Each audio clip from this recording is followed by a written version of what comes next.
નમસ્કાર ખેડૂત મિત્રો, રાજ્ય સરકારે ખેડૂતોની બે યોજનાની અંદર મહત્ત્વનો ફેરફાર કર્યો છે. તો ચાલો જાણી લઈએ સમાચાર.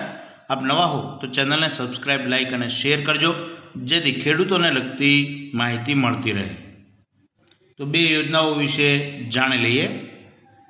માનનીય મુખ્યમંત્રી શ્રી ભૂપેન્દ્ર પટેલના અધ્યક્ષસ્થાને મળેલી કેબિનેટ બેઠકની અંદર મહત્ત્વનો નિર્ણય લેવામાં આવ્યો.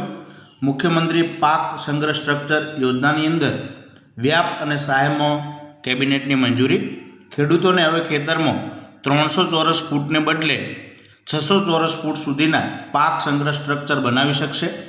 પાક સંગ્રહ સ્ટ્રક્ચર બનાવવા માટે પહેલાં જે 1 લાખની સહાય મળતી હતી એ વધારી અને 2 લાખ કરવામાં આવી છે. 300થી 400 ફૂટ વચ્ચેના બાંધકામ માટે પ્રતિ ચોરસ ફૂટના નિયત દરે પ્રો રેટા મુજબ સહાય ચૂકવાશે.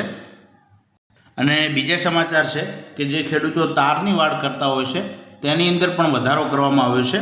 પ્રતિ રનિંગ મીટર દીઠ 200 રૂપિયા હતા, તે હવે 300 રૂપિયા કરવામાં આવ્યા છે.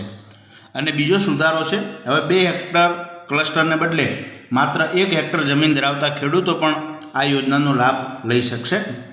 આ ખેડૂત પોર્ટલ ઉપર અત્યાર સુધી 1 લાખ અરજીઓને ચોમાસા પૂર્વે મંજૂરી અપાશે. યોજના માટે 240 કરોડ રૂપિયા મંજૂર થઈ ગયા છે. જરૂર પડે તો વધારાના ભંડોળની પણ વ્યવસ્થા સરકાર કરશે એવું કહ્યું છે. તો આ બે મહત્ત્વની યોજનાઓના સમાચાર હતા.